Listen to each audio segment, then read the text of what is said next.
त्वामामनन्ति कवयः करुणामृताब्धे ज्ञान क्रिया भजन लभ्य अलभ्य अन्य ही। हे भगवान, बड़े बड़े कवि, बड़े बड़े विद्वान ये कहते हैं कि आप ज्ञान, कर्म और भक्ति इन तीन साधनों से मिलते हो। ज्ञान क्रिया भजन लभ्य अलभ्य अन्य ही, अन्य साधनों से आप नहीं मिलते हो। तो मेरा प्रश्न है आपसे, क्या प्रश्न है? बोले एतेन केन वरदोत्तर कोसलस्थाः। हे वरद, हे ठाकुर, इन साधनों में से कोसलवासी अयोध्या वासियों ने कौन सा साधन किया था जिस साधन से आपने उनको वैकुंठ पहुंचा दिया? एतेन केन वरदोत्तर कोसलस्थाः पूर्वम सदूर्वम भजंत ही जंतवस्त्वाम। दूर्वा के सहित, अयोध्या की घास के सहित सबको आप वैकुंठ लेकर के चले गए। अयोध्या की घास ने कौन कर्म ज्ञान अनुष्ठान किया था? वहां के वृक्षों ने कौन से ऐसे अनुष्ठान किए थे? तो संपूर्ण अयोध्यावासी को भगवान अपने साथ ले गए। लेकिन ऐसी स्थिति में भी 5 लोग बच गए। कौन कौन नहीं गए? बोले एक विभीषण जी नहीं गए, और बोले एक हनुमान जी नहीं गए, और एक जामवंत जी नहीं गए, और एक द्विविद नहीं गए, और एक मयंद नहीं गए। इन 5 लोगों को भगवान साथ नहीं ले गए। अब 5 लोग भगवान के साथ नहीं गए। इतनी बड़ी वैकुंठ यात्रा भगवान की हो रही है, जिस वैकुंठ को प्राप्त करने के लिए बड़े बड़े योगी, अमलात्मा, महात्मा लोग साधन करते हैं, और अयोध्या की घास तक को वैकुंठ मिलने जा रहा है, और ऐसे अवसर पर ये 5 लोग वंचित हो गए। इन 5 लोगों को वैकुंठ नहीं मिला, ये वैकुंठ नहीं गए। कारण क्या था? बोले 5 के कारण अलग अलग थे। विभीषण जी को तो इसलिए भगवान लेकर के नहीं गए कि विभीषण भी कामना के कारण बंधन में पड़ चुके थे। कथा में मैंने निवेदन किया था कि विभीषण जी जब भगवान के पास आए थे तो उनके मन में कामना थी कि जैसे भगवान ने बाली को मार दिया, सुग्रीव को राज्य दे दिया, उसी प्रकार रावण को मार देंगे, लंका का राज्य मुझे मिल जाए। ये कामना लेकर के आए थे। और कछु प्रथम वासना रही, वासना थी।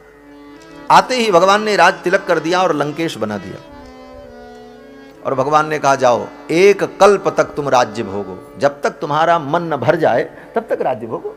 करहु कल्प भरी राज तुम, मम सुमिरऊ मन माही, पुनि मम धाम पाइयो जहां संत सब जाएं।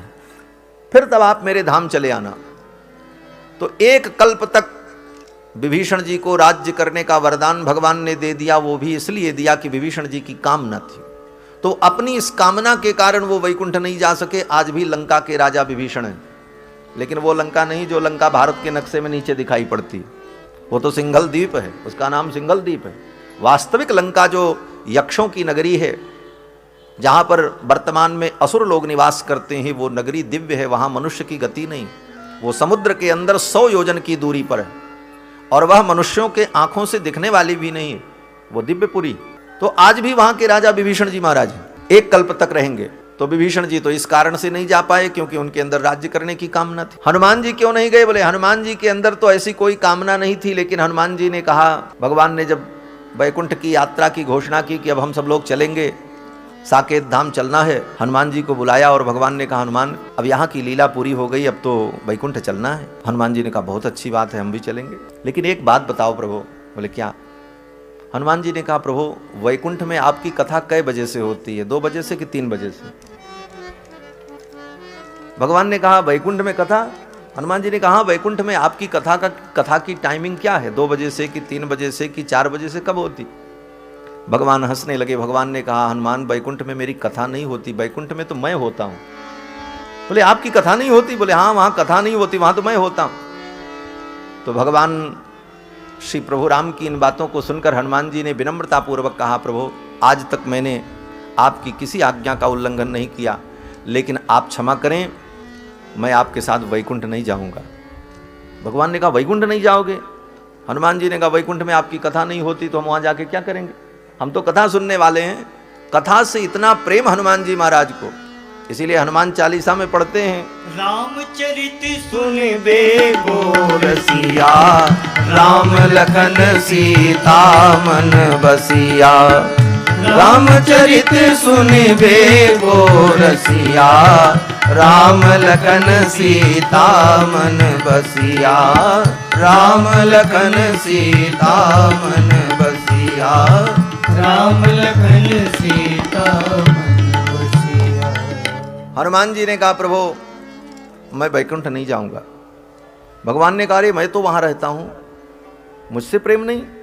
हनुमान जी ने कहा प्रभु आपसे तो बहुत प्रेम है, अगाध प्रेम है, मैं तो आपको भी चाहता हूं और आपकी कथा को भी चाहता हूं, लेकिन वैकुंठ में आप मिलोगे लेकिन आपकी कथा नहीं मिलेगी, और यहां मृत्युलोक में आपकी कथा भी मिलेगी और आप भी मिलोगे। हनुमान जी ने यही कहा, आपकी कथा भी मिलेगी और आप भी मिलोगे। क्यों? बोले जहां आप रहते हो वहां आपकी कथा रहे ये कोई जरूरी नहीं, लेकिन आपकी कथा जहां रहती है वहां आप जरूर रहते हो, इसलिए जहां कथा रहेगी वहां रहे। भगवान की जहां कथा होती है भगवान वहीं निवास करते हैं।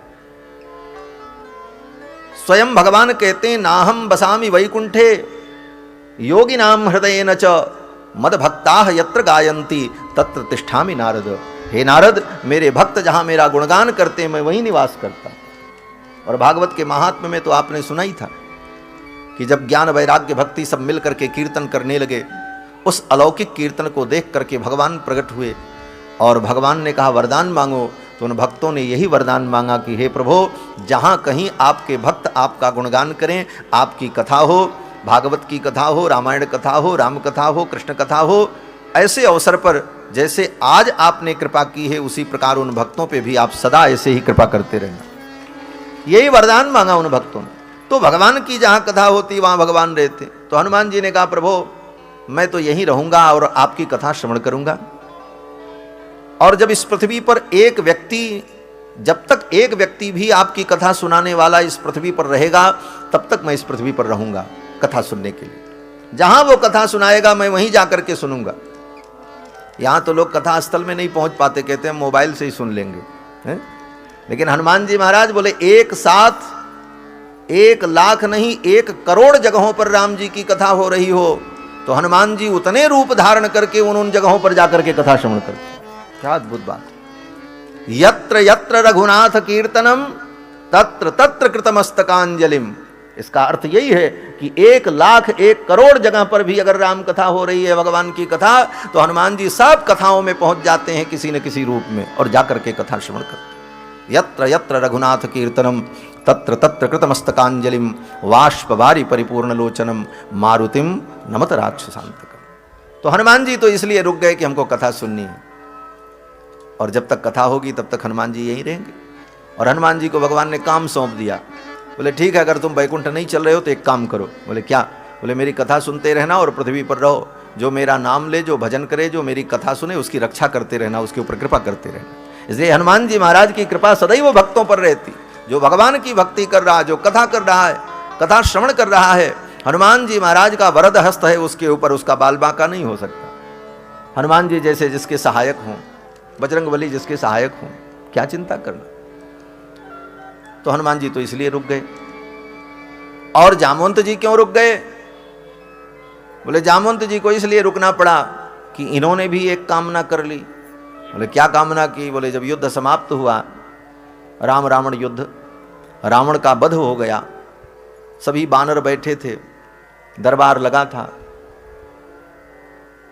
तो भगवान ने उन बानरों से पूछा भाई तुम बताओ इस युद्ध में तुम्हारा क्या पराक्रम था? सब बानर अपने अपने पराक्रम का वर्णन करने लगे। किसी ने कहा उस राक्षस को तो हमने ऐसे मारा, उसने कहा उसको हमने ऐसे पटक करके मारा। सब अपनी अपनी बातें कह रहे थे। भगवान सुन सुन करके आनंदित हो रहे थे उन बानरों की वार्ता को। क्रम चलता रहा। जब जामवंत जी के पास क्रम पहुंचा तो जामवंत जी से भगवान ने पूछा, जामवंत जी आपने अपना कोई संस्मरण नहीं सुनाया? जामवंत जी हंसने लगे। जामवंत जी ने कहा प्रभु मैं क्या सुनाऊं, इतने बड़े युद्ध में मुझे अपनी कला दिखाने का, अपनी शक्ति का प्रदर्शन करने का कोई मौका ही नहीं मिला, तो मैं क्या बताऊं। क्यों? जामवंत जी ने कहा महाराज इतने बड़े युद्ध में कोई वीर ऐसा था ही नहीं जो मेरे समकक्ष हो, जिससे मैं युद्ध कर सकूं। किससे मैं युद्ध करता? एक रावण था, रावण अगर मुझसे युद्ध करता तो मैं करता। और रावण आपका शत्रु, रावण के वध का यश, रावण के वध का यश आपको मिलना था, इसलिए मैंने रावण से युद्ध किया नहीं। तो मैं क्या बताऊं कि मैंने क्या कला दिखाई। हां, अगर आप मेरी कला देखना चाहते हैं तो आपसे बड़ा वीर तो इस दुनिया में कोई नहीं है। जय जय महावीर महाधीर धौरेय। तो आप ही मुझसे युद्ध करो, दो दो हाथ हमारा आपका हो जाए तो मैं अपनी कला आपको दिखाऊं कि मेरे अंदर कितनी ताकत है और मैं कैसे युद्ध कर सकता हूं। भगवान श्री राम ने कहा, जामुन जी ये मेरा रामावतार है, मर्यादा पुरुषोत्तम का अवतार है। इस अवतार में लीला के लिए, सुख के लिए, मनोविनोद के लिए अपने से बड़ों के साथ मैं युद्ध करूं, ये मर्यादा नहीं। आप वृद्ध हैं और जामवंत जी त्रेता युग में बूढ़े थे। जामवंत मंत्री अति बूढ़ा। तो भगवान ने कहा ऐसे वृद्ध व्यक्ति से मैं युद्ध करूं, ये हमारे मर्यादा के विपरीत है। लेकिन आपकी इस कामना को मैं पूर्ण करूंगा। द्वापर युग में मेरा जब कृष्ण अवतार होगा तब आपके साथ मैं युद्ध करूंगा और तब आपकी कला को मैं देखूंगा और आप अपनी कला दिखाना। जामवंत जी ने कहा ठीक है, बात आई गई हो गई, गतम तो गतमेव ही। लेकिन इस कामना के कारण ही जामवंत जी महाराज को त्रेता युग से लेकर के द्वापर युग तक इस धरामंडल पर रहना पड़ा। किसी भी प्रकार की सांसारिक कामनाएं जीव को बंधन में डाल देती। इसीलिए गीता में बार बार भगवान कहते हैं कामनाओं का त्याग ही वास्तविक भक्ति है, वास्तविक शरणागति है, वास्तविक समर्पण है, वास्तविक ज्ञान है। जो भी कह लो, आप कह लो ज्ञान से मुक्ति मिलती है, तो ज्ञान क्या है? बोले सारी कामनाएं समाप्त हो जाएं, यही तो ज्ञान है। शरणागति क्या है? बोले समस्त कामनाओं को छोड़ करके अनन्य भाव से अन्याभिलाषिता शून्यम ज्ञान कर्माद्यनावृतम, पूर्ण रूप से भगवान के चरणों में समर्पण हो जाए। तो ये कामनाएं ही जीव को बंधन में डाल देती हैं। और गीता में तो भगवान ने यहाँ तक कहा कामैस्तैर्तैर्हृतज्ञाना प्रपद्यन्ते अन्य देवता। कामनाएं ही जीव के ज्ञान का हरण कर लेती हैं और उसका परिणाम ये होता है कि ये जीव भटकता रहता है। उचित अनुचित का भी उसे ज्ञान नहीं हो पाता और ये कामनाएं जीव को बंधन में डाल देती हैं। और जन्म जन्म के बंधन ऐसे ही होते रहते हैं। एक कामना से एक बंधन, उस कामना की पूर्ति हुई तब तक दूसरी कामना पैदा हुई, उसके कारण बंधन, ये बंधन पर बंधन अनादिकाल से यही तो चल रहा है। जामवंत जी की छोटी सी कामना ने उनको एक युग तक इस पृथ्वी पर रहने के लिए मजबूर कर दिया मानो। और द्विविद और मयंद जो थे वो भी वैकुंठ नहीं गए राम जी के साथ। द्विविद भी द्वापर युग तक था। द्वापर में द्विविद को बलराम जी ने मारा है और मयंद भी द्वापर युग तक थे, उसके बाद भगवत धाम गए। तो द्विविद और मयंद को इसलिए भगवत धाम की प्राप्ति नहीं हुई कि द्विविद के विषय में वर्णन है कि वो द्विविद नाम का वानर राम जी का सेनापति था। दिन भर युद्ध करता था, राम जी के दल में रहता था। रात में राम जी के दल से निकल करके रावण के दल में चला जाता था लंका में, और रात में जाकर के वहां घूमे, खाए पिए, आनंद मौज मस्ती करता था और फिर वहां से सुबह सुबह फिर चला आवे। ये बात राम जी को पता चल गई, ये तो बड़ा बदमाश है, रात में उधर जाता, उस पार्टी में मिल जाता। इस कारण से भगवान ने द्विविद का त्याग कर दिया।